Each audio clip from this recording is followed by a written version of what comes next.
아버지 편지를 읽고 눈물로 쓴 아들의 답장 편지. 아버지 보옵소서. 문보근.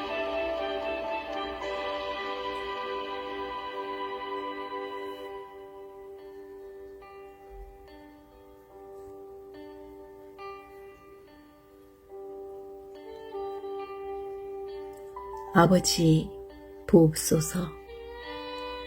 좀 컸다고 훌쩍 떠나가는 새끼 언어를 바라보는 부모 연호의 마음이 어떠했을까요? 문득 이런 생각을 되뇌이며 눈물로 써보내신 아버지의 오필 서신을 저 또한 눈물로 읽고 있습니다. 시린 아버지의 심정을 하늘도 알았는지 그날은 새벽부터 비가 하염없이 내렸지요. 아버지, 고등교육까지 마친 나지만 이럴 때 어떻게 처신해야 하는지 잘 몰라 제 마음 허둥지둥 됩니다. 오늘 결정이 맞는 것인지, 병약한 아버지를 두고 떠나는 것이 자식의 도리에 어긋난 행동은 아닌지,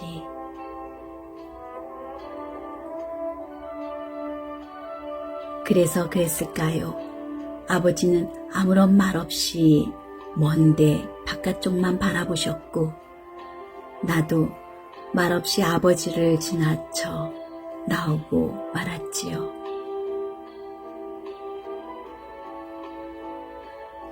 밖에 나온 나는 차 시동을 걸 용기가 나지 않았습니다. 저 창문 안에 계실 아버지, 지금 내리는 빗방울 수만큼이나 많은 생각에 잠겨 있을 아버지, 마지막 기대마저 와르르 무너지는 아픔, 그래서 돌적이가 떨어진 대문처럼 상심으로 몸과 마음이 기울어져 있을 아버지. 제 마음이 더 아프게 하는 것은 매번 듣던 차 시동 걸리는 소리가 웬일로 오늘따라 아버지의 신음소리로 들려오는 까닭은 무엇일까요? 마치 새끼 송아지 부르는 원앙소리 같은 애절함으로.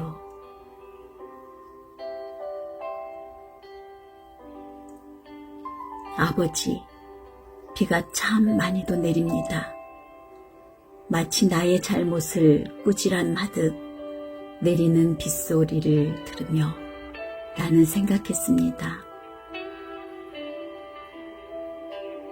이웃 사람들이 나를 가리켜 차가운 자식이라 말하고 아버지는 냉정한 사람이라고 말합니다. 나도 그렇게 생각했습니다. 나는 차가운 사람이 맞고 아버지도 냉정한 분이 맞다고 생각했습니다. 그런데 아니었습니다. 나는 차가운 자식이 맞지만 아버지는 절대 냉정한 분이 아니셨습니다. 나의 오해였습니다. 나에 대한 아버지의 무관심은 맹목적인 무관심이 아니셨습니다. 힘들게 살아가는 자식한테 가급적 편하게 해주려는 배려였고, 무표정한 표정은 묵시적인 신뢰를 나한테 보내는 아버지의 의지였습니다. 눈물 흔적이 자욱한 아버지의 편지를 읽으며 나는 알았습니다. 아버지는 마음 따뜻한 사람만이 가질 수 있는 눈물을 많이 보유한 분이십니다. 아버지 편지는 어느 햇살보다 더 따뜻했습니다. 제 어린 시절은 유난히 산만했다 하지요. 문득 생각납니다. 출랑대다 길을 잃은 적이 있었습니다. 그때 아버지는 흐느끼듯 나를 찾아다녔고, 나를 찾았을 때 아버지는 안도의 숨을 내쉬며 한동안 멍하니 계셨다고 하지요. 내 몸에 흙 묻은 것도 아깝다 하시며 등에 업고만 다니셨던 아버지. 이빨 썩는다고 난색하시며 내 손에서 빼앗은 눈깔 사탕과 어머니. 우는 내 손에 어머니 몰래 슬며시 지어주시던 그 눈깔 사탕과 따스한 아버지의 미소. 글 쓰시는 아버지. 당신 무릎팍에 나를 안으시고 당신이 쓰신 동시를 구수하게 읊어주시던 아버지. 그토록 자상하신 아버지였는데 말씀도 잘하시고 내 말도 잘 들어주시던 아버지이셨는데 그렇게 다정한 부자지간이었는데 안타깝게도 대학 전공 문제로 아버지와 나는 크나큰 이견이 아버지와 나 사이에 허물 수 없는 장벽이 높이 생기고 그 다음부터 나는 내 멋대로 살기 시작했지요. 되도록이면 아버지의 마주침을 피해 집을 오고 가곤 했지요. 나는 철저하게 아버지로 향한 문을 닫았습니다. 그런데 아버지는 안에 닫으셨습니다. 아버지 문은 언제나 나로 향해 열려 있었습니다.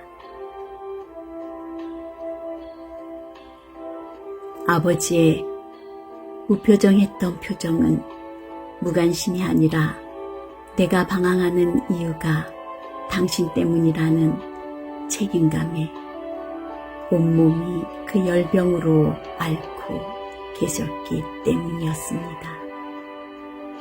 나보다 먼저 머리를 돌려 외면하듯 딴 곳을 바라보신 것은 경계의 모습이 아닌 예민해져 있는 나를 자극하지 않으려는 아버지의 포용의 몸짓이셨습니다.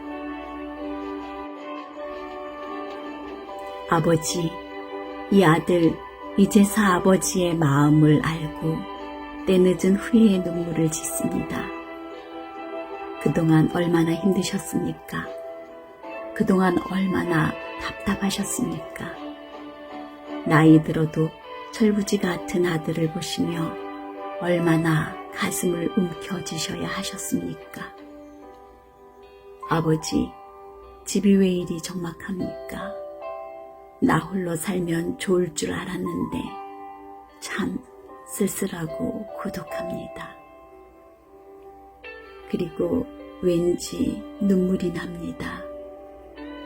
눈물이 나는 것은 홀로란 외로움도 아니고 삶이 막연해서도 아닙니다. 불효자입니다. 이 아들 용서해 주세요. 정말 잘못했습니다.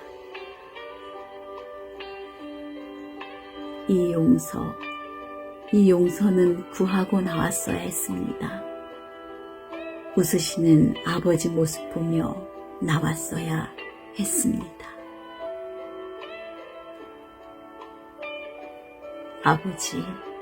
아버지의 새하얀 머릿결은 누가 만든 것입니까? 깊이 파인 주름은 누가 가져다 준 겁니까? 날로 작아지는 아버지 모습은요. 세월입니까? 운명입니까? 세월도 운명도 아닙니다.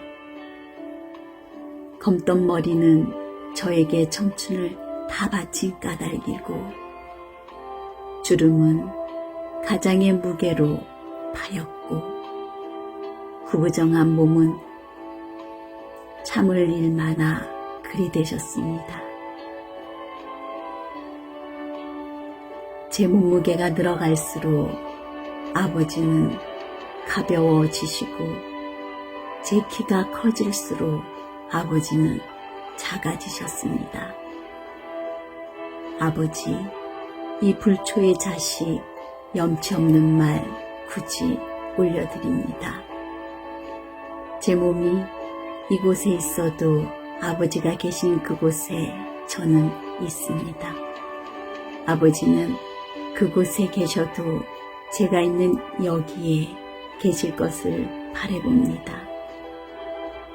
아버지, 지그시 감은 눈 속에 아버지의 모습을 떠올려 봅니다. 앞으로 뻔질나게 찾아뵙기는 하겠지만 안부 전화는 수시로 하겠지만 아침마다 듣던 아버지의 기침소리, 안부 같은 그 기침소리 듣는 것만 하겠는지요. 예고 없이 발생하는 아버지의 위급 상황, 구급차도 빠르게 오겠지만 곁에 있는 나보다 더 빠르게 오겠는지요. 벌써 아버지가 그립습니다. 내가 떠나오는 날 차마 울지도 못하시고 눈물을 삼키셨던 어머니가 보고 싶습니다. 아버지, 이 불효자식 키우시려고 얼마나 사나운 일 많이 겪으셨습니까? 어머니, 이 못난 자식 낳으시려고 얼마나 아프셨습니까? 오늘 새삼 이 노래가 생각나 아버지께, 어머니께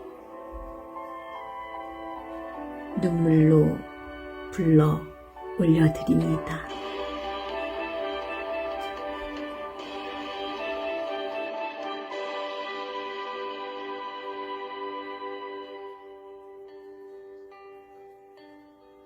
나 실제 괴로움 다 잊으시고